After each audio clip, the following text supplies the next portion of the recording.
मायरी मैं तो लियो गोविंदो मोल, कोई कहे चांद कोई कहे चौड़े, लियो री बजता ढोल।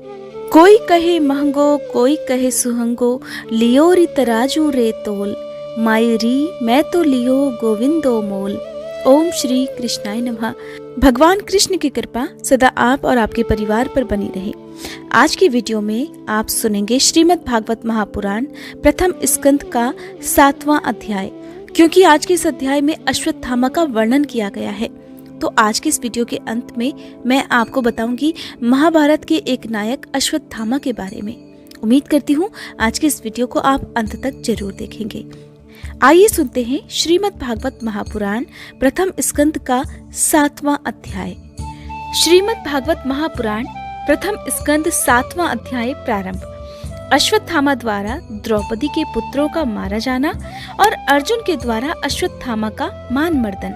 श्री शौनक जी ने पूछा, हे सूत जी, सर्वज्ञ एवं सर्वशक्तिमान व्यास भगवान ने नारद जी का अभिप्राय सुन लिया, फिर उनके चले जाने पर उन्होंने क्या किया? तब श्री सूत जी ने कहा, हे शौनक आदि ऋषियों, ब्रह्म नदी सरस्वती के पश्चिम तट पर शम्याप्रास नाम का एक आश्रम है। वहाँ ऋषियों के यज्ञ तो चलते ही रहते हैं। वहाँ व्यास जी का अपना आश्रम है और उसके चारों ओर बेर का सुंदर वन भी है। उसी आश्रम में बैठकर उन्होंने आचमन किया और अपने मन को एकाग्र किया। उन्होंने भक्ति योग के द्वारा अपने मन को पूर्णतया एकाग्र और निर्मल करके आदि पुरुष परमात्मा और उनके आश्रय से रहने वाली माया को देखा। इसी माया से मोहित होकर यह जीव 3 गुणों से अतीत होने पर भी स्वयं को त्रिगुणात्मक मान लेता है और इसी मान्यता के कारण होने वाले अनर्थों को भोगता भी है। इन अनर्थों की शांति का साक्षात साधन है केवल भगवान का भक्ति योग, परंतु संसार के लोग इस बात को नहीं जानते। यही समझकर उन्होंने इस परम हंसों की संहिता श्रीमद् भागवत की रचना की। इसके श्रवण मात्र से पुरुषोत्तम भगवान श्री कृष्ण के प्रति परम प्रेममयी भक्ति हो जाती है, जिससे जीव के शोक मोह और भय आदि नष्ट हो जाते हैं।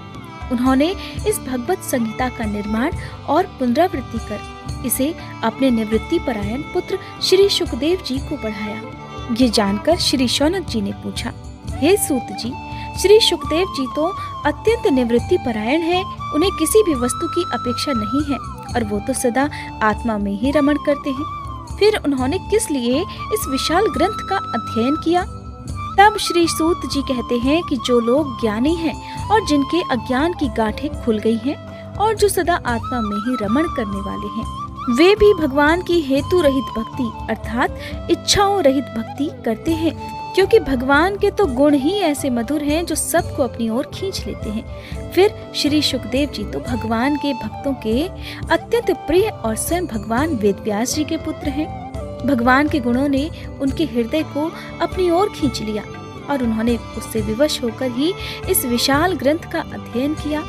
हे शौनक जी, अब मैं राजर्षि परीक्षित के जन्म, कर्म और मोक्ष की तथा पांडवों के स्वर्गारोहण की कथा कहता हूँ, क्योंकि इन्हीं से भगवान श्री कृष्ण की अनेकों कथाओं का भी उदय होता है। जिस समय महाभारत युद्ध में कौरव और पांडव दोनों पक्षों के बहुत से वीर गति को प्राप्त हो चुके थे और भीमसेन की गदा के प्रहार से दुर्योधन की जांघ भी टूट चुकी थी, तब अश्वत्थामा ने अपने स्वामी दुर्योधन का प्रिय कार्य समझकर द्रौपदी के सोते हुए पुत्रों के सिर काटकर उसे भेंट किए।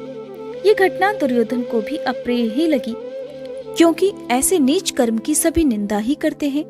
अब उधर उन बालकों की मां द्रौपदी अपने पुत्रों की हत्या की बात सुनकर अत्यंत दुखी हो गई।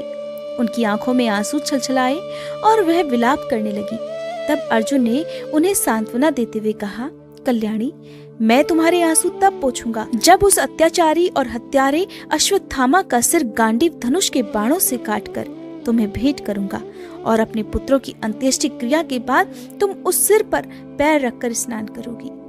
अर्जुन ने इन मीठी और विचित्र बातों से द्रौपदी को सांत्वना दी और अपने मित्र भगवान श्री कृष्ण की सलाह से उन्हें सारथी बनाकर कवच धारण कर अपने भयानक गांडीव और धनुष को साथ लेकर वे रथ पर सवार हो गए तथा गुरुपुत्र अश्वत्थामा के पीछे दौड़ पड़े। उधर अश्वत्थामा को भी सोते हुए बच्चों की हत्या करने से ग्लानि हो रही थी, लेकिन जब उसने दूर से ही देखा कि अर्जुन मेरी ओर ही झपटे हुए आ रहे हैं, तब वह अपने प्राणों की रक्षा करने के लिए पृथ्वी पर जहां तक भाग सकता था रुद्र से भयभीत सूर्य की भांति भागता रहा। जब उसने देखा कि मेरे रथ के घोड़े अब थक गए हैं और आगे नहीं बढ़ सकते और अब मैं बिल्कुल अकेला पड़ गया हूँ, तब उसने अपने आप को बचाने के लिए एकमात्र साधन जो उसके पास बचा था वो था ब्रह्मास्त्र। उसे ही अपना सहारा समझा। यद्यपि उसे ब्रह्मास्त्र को लौटाने की विधि मालूम नहीं थी, फिर भी उसने अपने प्राण संकट में देखे तो उसने आचमन किया, ध्यान लगाया और ब्रह्मास्त्र का संधान किया। अब जैसे ही उसने ब्रह्मास्त्र का संधान किया, उस अस्त्र से सभी दिशाओं में एक बड़ा प्रचंड तेज फैल गया। अर्जुन ने देखा अब तो मेरे प्राणों पर ही आ बनी है। तब उन्होंने श्री कृष्ण से प्रार्थना की। अर्जुन ने प्रार्थना करते हुए कहा, हे श्री कृष्ण, तुम सच्चिदानंद स्वरूप परमात्मा हो, तुम्हारी शक्ति अनंत है। तुम ही भक्तों को अभय देने वाले हो। जो संसार की धधकती हुई अग्नि में जल रहे हैं, उन जीवों को उससे उबारने वाले एकमात्र तुम ही हो। तुम प्रकृति से परे रहने वाले आदि पुरुष साक्षात परमेश्वर हो। अपनी चित्त शक्ति से बहिरंग और त्रिगुणमयी माया को दूर भगाकर अपने अद्वितीय स्वरूप में स्थित हो। वही तुम अपने प्रभाव से माया मोहित जीवों के लिए धर्मादि रूप कल्याण का विधान भी करती हो। तुम्हारा ये अवतार पृथ्वी का भार हरण करने के लिए और तुम्हारे अनन्य प्रेमी भक्त जनों के निरंतर स्मरण ध्यान करने के लिए है। हे श्री कृष्ण, यह भयंकर तेज सब ओर से मेरी ओर ही आ रहा है। ये क्या है, कहाँ से, क्यों आ रहा है, इसका मुझे बिल्कुल नहीं पता। तब अर्जुन को समझाते हुए भगवान श्री कृष्ण ने कहा, हे अर्जुन, यह अश्वत्थामा का चलाया हुआ ब्रह्मास्त्र है और ये बात समझ लो कि प्राण संकट में होने पर उसने इसका प्रयोग तो कर लिया है, परंतु वह इस अस्त्र को लौटाना नहीं जानता। किसी भी दूसरे अस्त्र में इसको दबा देने की शक्ति नहीं है। तुम शस्त्रास्त्र विद्या को अच्छी तरह से जानते हो। ब्रह्मास्त्र के तेज से ही इस ब्रह्मास्त्र की प्रचंड अग्नि को बुझा दो। तब सूत जी महाराज कहते हैं कि अर्जुन विपक्षी वीरों को मारने में बड़े कुशल थे। भगवान की बात सुनकर उन्होंने आचमन किया और भगवान की परिक्रमा करके ब्रह्मास्त्र के निवारण के लिए ब्रह्मास्त्र का ही संधान किया। बाणों से वेष्टित उन दोनों ब्रह्मास्त्रों के तेज प्रलयकालीन सूर्य और अग्नि के समान आपस में टकराकर सारे आकाश और दिशाओं में फैल गए और बढ़ने लगे। तीनों लोगों को जलाने वाली उन दोनों अस्त्रों की बढ़ी हुई लपटों से प्रजा तक जलने लगी। चारों तरफ इस प्रचंड अग्नि को देखकर सभी ने ये समझा कि यह प्रलय काल की सामवर्तक अग्नि है। उस अग्नि से प्रजा का और लोगों का नाश होते देखकर भगवान की अनुमति से अर्जुन ने उन दोनों को ही लौटा दिया। अर्जुन की आंखें क्रोध से लाल हो रही थी। उन्होंने झपटकर उस क्रूर अश्वत्थामा को पकड़ लिया, जैसे कोई रस्सी से पशु को बांध लेता है, वैसे ही उसे बांध लिया। अश्वत्थामा को बलपूर्वक बांधकर अर्जुन ने जब शिविर की ओर ले जाना चाहा, तब उनसे कमल नयन भगवान श्री कृष्ण ने कुपित होकर कहा, हे अर्जुन, इस ब्राह्मण धर्म को छोड़ना ठीक नहीं है, इसको तो मार ही डालो, क्योंकि इसने रात में सोए हुए निरपराध बालकों की हत्या की है। हे अर्जुन, धर्म वेत्ता पुरुष असावधान, मतवाले, पागल, सोए हुए बालक, स्त्री, विवेक ज्ञान शून्य, शरणागत, रथहीन और भयभीत शत्रु को कभी नहीं मारते, परंतु जो दुष्ट और क्रूर पुरुष दूसरों को मारकर अपने प्राणों का पोषण करता है, उसका तो वध ही उसके लिए कल्याणकारी होता है। क्योंकि वैसी आदत को लेकर यदि वह जीता भी है और पाप भी करता है और उन पापों के कारण नरकगामी होता है, फिर मेरे सामने ही तुमने द्रौपदी से प्रतिज्ञा की थी, हे मानवती, जिसने तुम्हारे पुत्रों का वध किया है उसका सिर मैं काट कर लाऊंगा। इस पापी आतताई ने तुम्हारे पुत्रों का वध किया है और अपने स्वामी दुर्योधन को भी दुख पहुंचाया है, इसलिए हे अर्जुन, इसे मार ही डालो। भगवान श्री कृष्ण ने अर्जुन के धर्म की परीक्षा लेने के लिए इस प्रकार उसे प्रेरित किया, परंतु अर्जुन का हृदय महान था। किस लिए महान था, अब आप भी सुनिए। यद्यपि अश्वत्थामा ने उनके पुत्रों की हत्या कर दी थी, फिर भी अर्जुन के मन में गुरु पुत्र को मारने की इच्छा नहीं हुई, क्योंकि अश्वत्थामा अर्जुन का गुरु पुत्र था। इसके बाद अपने मित्र और सारथी श्री कृष्ण के साथ अर्जुन अपने युद्ध शिविर में पहुंचे। वहां उन्होंने अपने मृत पुत्रों के लिए शोक करती हुई द्रौपदी को अश्वत्थामा को सौंप दिया। द्रौपदी ने देखा कि अश्वत्थामा पशु की तरह बांध कर लाया गया है। निंदित कर्म करने के कारण उसका मुंह नीचे की ओर झुका हुआ है। अपना अनिष्ट करने वाले गुरुपुत्र अश्वत्थामा को इस प्रकार अपमानित देखकर द्रौपदी का कोमल मन करुणा से भर गया और उसने अश्वत्थामा को नमस्कार किया। गुरुपुत्र का इस प्रकार बांध कर लाया जाना द्रौपदी को बर्दाश्त नहीं हुआ। उसने कहा, हे अर्जुन, इन्हें छोड़ दो, इन्हें छोड़ ही दो। ये ब्राह्मण है, हम लोगों के अत्यंत पूजनीय हैं, जिनकी कृपा से आपने रहस्य के सारे धनुर्वेद और प्रयोग तथा उपसंहार के साथ संपूर्ण शास्त्रों का ज्ञान प्राप्त किया है। वे आपके आचार्य द्रोण ही पुत्र के रूप में अब आपके सामने खड़े हुए हैं और उनकी अर्धांगिनी कृपी अपने वीर पुत्र की ममता से ही अपने पति का अनुगमन तक नहीं कर सकी। वे अभी भी जीवित हैं। महाभाग्यवान आर्यपुत्र, आप तो बड़े धर्मज्ञ हैं। जिस गुरुवंश की नित्य पूजा और वंदना करनी चाहिए, उसी को व्यथा पहुंचाना आपके योग्य कार्य नहीं है। जैसे अपने बच्चों के मर जाने से इस समय मैं दुखी होकर रो रही हूँ और मेरी आंखों से बार बार अश्रु निकल रहे हैं। हे अर्जुन, मैं नहीं चाहती कि आज जिस तरह से मैं रो रही हूँ, कल कोई और भी इसी तरह से रोए। जो उच्छृंखल राजा अपने कुकृत्यों से ब्राह्मण कुल को कुपित कर देते हैं, वह कुपित ब्राह्मण कुल उन राजाओं को सपरिवार शोकाग्नि में डालकर शीघ्र ही भस्म कर देता है। तब सूत जी ने कहा, हे शौनकादि ऋषियों, इस प्रकार द्रौपदी की बात धर्म और न्याय के अनुकूल थी। उनमें कपट नहीं था, करुणा और दयालुता थी। इसलिए राजा युधिष्ठिर ने रानी के इन हित भरे श्रेष्ठ वचनों का अभिनंदन किया। साथ ही नकुल, सहदेव, सात्यकी, अर्जुन और स्वयं भगवान कृष्ण तथा वहां पर उपस्थित सभी नर नारियों ने द्रौपदी की इस बात का समर्थन किया।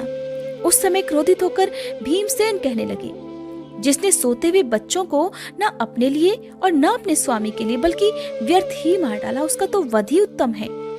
भगवान श्री कृष्ण ने द्रौपदी और भीमसेन की बात सुनकर और अर्जुन की ओर देखकर कुछ मुस्कुराते हुए से कहा।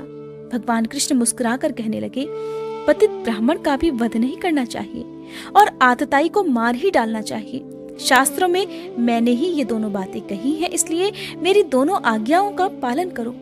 तुमने द्रौपदी को सांत्वना देते समय जो प्रतिज्ञा की थी, उसे भी सत्य करो। साथ ही भीमसेन, द्रौपदी और मुझे जो प्रिय हो वह भी करो।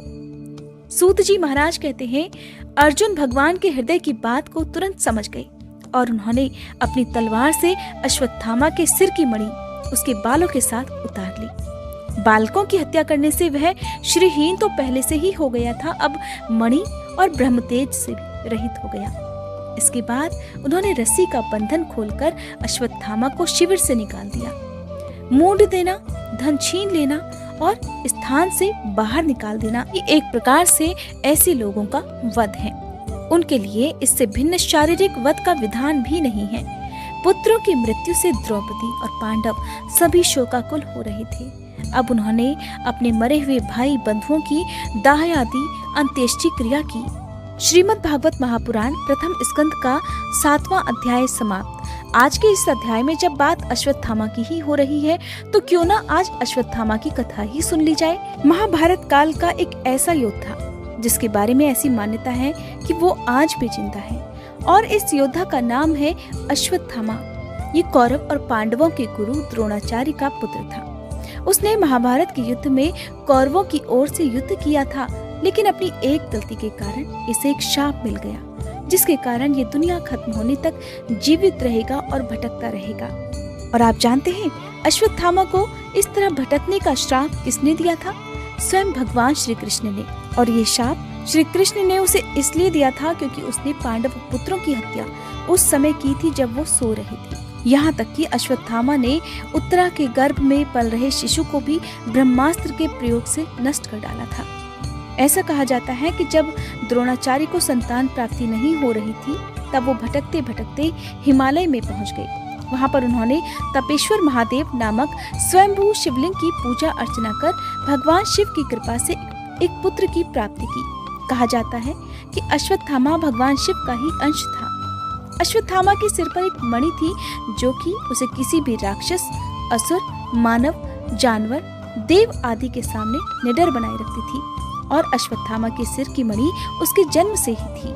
अश्वत्थामा महाभारत के महान योद्धाओं में से एक था जो सर्वश्रेष्ठ धनुर्धारी भी था।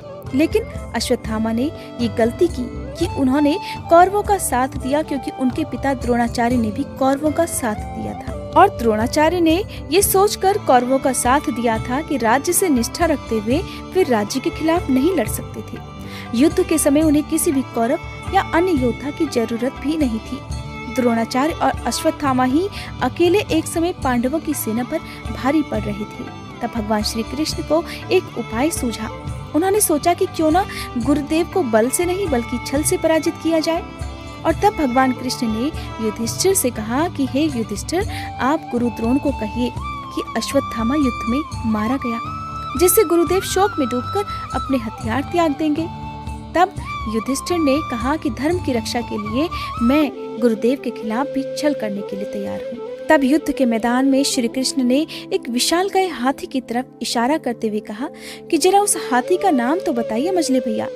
तब भीम कृष्ण जी की युक्ति समझ गए और उस हाथी को मारकर गुरु द्रोणाचार्य के सामने चले गए और कहने लगे, हे गुरुवर, मैंने अश्वत्थामा को मार डाला। लेकिन द्रोणाचार्य को भरोसा नहीं हुआ। उन्होंने अपने सारथी को कहा कि रथ को युधिष्ठिर की तरफ लेकर चलो। और युधिष्ठिर के रथ के सामने पहुंचते ही उन्होंने युधिष्ठिर से कहा कि हे युधिष्ठिर, क्या ये सत्य है कि अश्वत्थामा की मृत्यु हो चुकी है? तब धर्मराज युधिष्ठिर ने कहा, और आप जानते हैं कि द्रोणाचार्य ने युधिष्ठिर से ही ऐसा क्यों कहा, उनसे ही क्यों पूछा? क्योंकि गुरु द्रोणाचार्य जानते थे कि धर्मराज युधिष्ठिर कभी भी झूठ नहीं बोल सकते। तब धर्मराज युधिष्ठिर ने कहा कि हाँ गुरुदेव, हाँ, अश्वत्थामा मारा गया, परंतु हाथी। लेकिन जिस वक्त युधिष्ठिर ने कहा परंतु हाथी, उस समय श्री कृष्ण ने शंखनाद कर दिया था, जिससे गुरु द्रोणाचार्य को लगा कि अश्वत्थामा यानी कि उनका पुत्र ही मारा गया। और इस तरह युधिष्ठिर के मुंह से झूठ भी नहीं निकला। कहते हैं कि धर्मराज युधिष्ठिर ने अपने पूरे जीवन कभी भी झूठ नहीं बोला था। इस तरह कहा तो धर्मराज ने सत्य ही था, परंतु भगवान श्री कृष्ण के उपाय से, और उनका उपाय ये था कि जिस समय धर्मराज युधिष्ठिर हाथी शब्द कहेंगे, उस समय पांडवों की ओर से इतनी जोर से शंखनाद किया जाए कि शंखनाद के ध्वनि में वो स्वर जो कि धर्मराज ने द्रोणाचार्य को बताने के लिए कहा था कि हाँ गुरुदेव, अश्वत्थामा मारा गया परंतु हाथी शब्द कहते ही शंखनाद इतनी जोर से किया गया कि वह शब्द शंखनाद के शोर में दब गया, जिस कारण गुरुदेव को लगा कि उनका पुत्र अश्वत्थामा ही इस युद्ध में मारा गया। तो महाभारत में पांडवों की ओर से किए गए और खासकर भगवान कृष्ण की ओर से किए गए छलों में से एक छल ये भी था, और ये छल था धर्म की रक्षा करने के लिए, नीतियों की रक्षा करने के लिए। अपने प्रिय पुत्र अश्वत्थामा की मृत्यु का समाचार सुनकर गुरु द्रोणाचार्य ने अपने अस्त्र शस्त्र त्याग दिए और युद्ध भूमि में आंखें बंद कर शोक अवस्था में बैठ गए।